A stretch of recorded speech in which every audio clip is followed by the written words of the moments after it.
네, 안녕하세요. 오늘은 예일교회 주일 예배 설교 사랑 안에서 스스로 세우다. 에베소서 4장 7절에서 16절 말씀을 가지고 좀 더 깊이 들어가 보려고 합니다.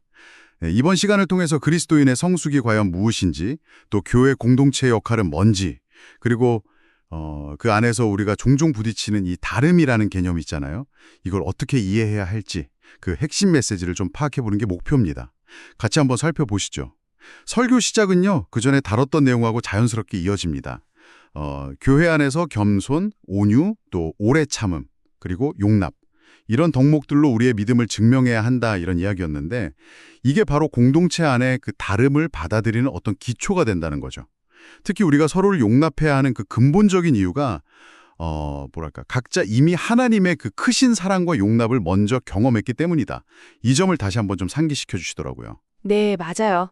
근데 여기서 정말 흥미로운 설교자, 그러니까 목사님의 통찰은 이 다름이라는 것을요, 그냥 우리가 참고 견뎌야 할 어떤 문제나 갈등의 원인, 이렇게 보지 않는다는 점이에요. 오히려 이걸 하나님의 창조적인 설계, 심지어는 예술 작품으로까지 해석을 하시더라고요. 음악에서 다른 음들이 모여서 화음을 이루는 거나 또 다양한 배우들의 해석이 더해져서 셰익스피어 연극이 더 깊어지는 것처럼요. 화음이나 연극 비유 좋네요. 네. 그러니까 다름이 공동체를 해치는 게 아니라 오히려 훨씬 풍요롭게 만든다. 이런 관점이죠.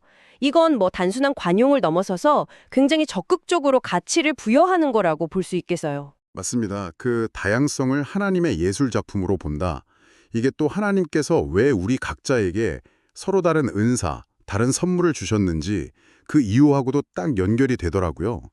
설교에서는 분명히 말씀하시기를 이 은사라는 게 뭐 개인의 어떤 성공이나 만족 이걸 위한 게 절대 아니고 그렇죠. 그리스도께서 승천하신 이후에 그분의 몸된 교회를 함께 세워나가도록 우리에게 주어진 거다. 이렇게 아주 명확하게 선을 그으셨어요.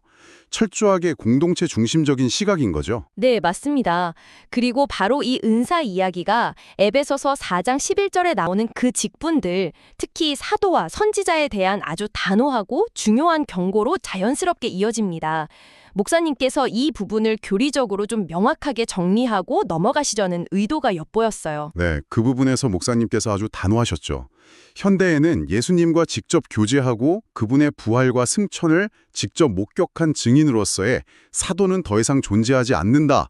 그리고 구약적인 의미에서 하나님의 특별한 계시를 받아서 전달하던 그런 선지자의 역할도 세례 요한으로 끝났다. 이렇게 딱 못을 박으셨어요. 네, 명확하게요. 그래서 스스로를 뭐 사도다, 선지자다 이렇게 칭하면서 성경 외의 어떤 특별한 계시, 예를 들면 뭐 꿈이나 환상 같은 거요.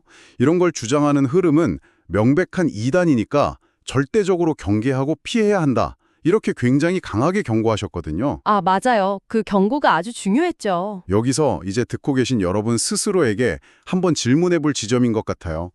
나는 과연 영적인 권위를 어떻게 분별하고 있는가? 그럼 이제 이런 증언이 생기잖아요. 그럼 선지자의 역할, 그러니까 하나님의 뜻을 미리 받아서 알려주던 그 기능은 그럼 이제 어떻게 된 거냐? 목사님께서는 그 역할이 이제는 성경으로 완전히 대체되었다. 그리고 성경이면 충분하다. 이렇게 선언을 하십니다. 성경으로 충분하다. 네. 따라서 이 충분한 성경을 올바르게 가르쳐서 성도들을 온전함, 그러니까 영적인 청숙으로 잘 이끌어가는 것. 이게 바로 목사, 교사, 원문상으로는 하나의 역할로 보셨죠. 핵심적인 책임이다. 이렇게 강조하셨어요. 성경의 권위와 그 충분성을 굉장히 중요하게 다루시는 거죠. 그렇군요. 그럼 목사님께서 말씀하시는 그 온전함 혹은 성숙이라는 게 구체적으로 어떤 모습으로 나타나는 걸까요? 설교 내용을 보니까 크게 한 3가지 정도로 요약해 볼 수 있겠더라고요. 첫째는 성숙의 어떤 자연스러운 결과로서 나타나는 자발적이면서도 적극적인 봉사, 남을 섬기는 거죠. 네, 섬김. 둘째는 여러 가지 시련이나 유혹, 또 잘못된 가르침 앞에서도 이렇게 흔들리지 않는 견고한 믿음. 중요하죠. 그리고 마지막 셋째는 이 말씀을 중심으로 성도들이 서로 잘 연결되어서 함께 세워져가는 교회의 하나됨. 이 3가지로 볼 수 있겠어요. 여기서 또 중요한 포인트는 이 성숙이라는 게 그냥 가만히 있으면 저절로 얻어지는 그런 수동적인 상태가 아니라는 점이에요. 목사님께서는 성장에 대한 갈망을 아주 강하게 촉구하셨거든요. 성장이 멈추는 바로 그 순간 영적인 퇴보나 심지어 변질이 시작될 수도 있다. 이렇게 경고까지 하셨어요.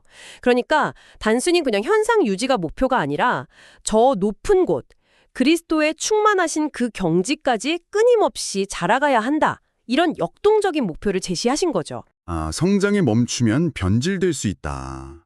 굉장히 도전적인 말씀이네요. 그럼 이 모든 게 실제로 어떻게 이루어질 수 있을까요?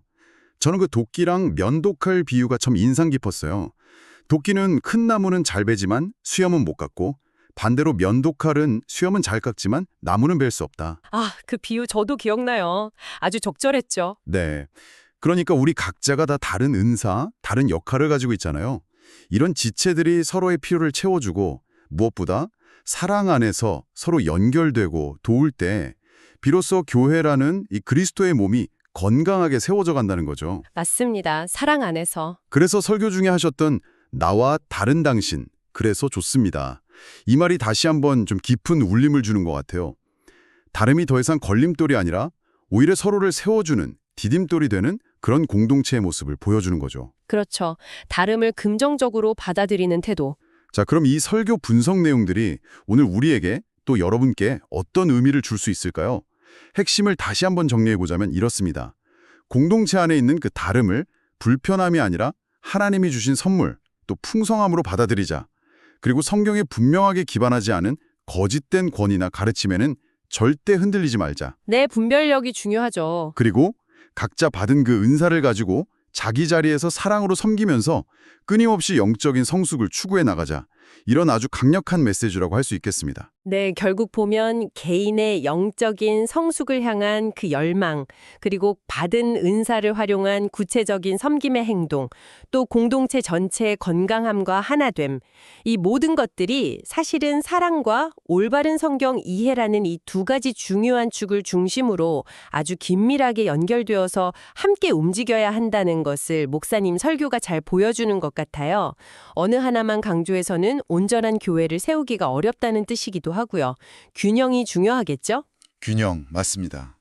자, 이제 마무리할 시간인데요. 마지막으로 한번 깊이 생각해 볼 질문을 던지면서 마치고 싶습니다.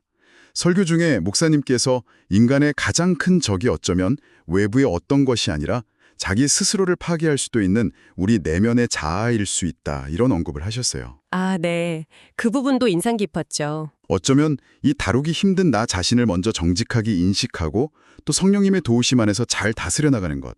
이것이야말로 다른 사람의 그 다름을 진정으로 수용하고 우리 공동체를 사랑 안에서 함께 세워나가는 그 긴 여정의 가장 본질적인 첫걸음이 아닐까, 이런 생각을 해보게 됩니다. 여러분도 한번 깊이 고민해 보시면 좋겠습니다.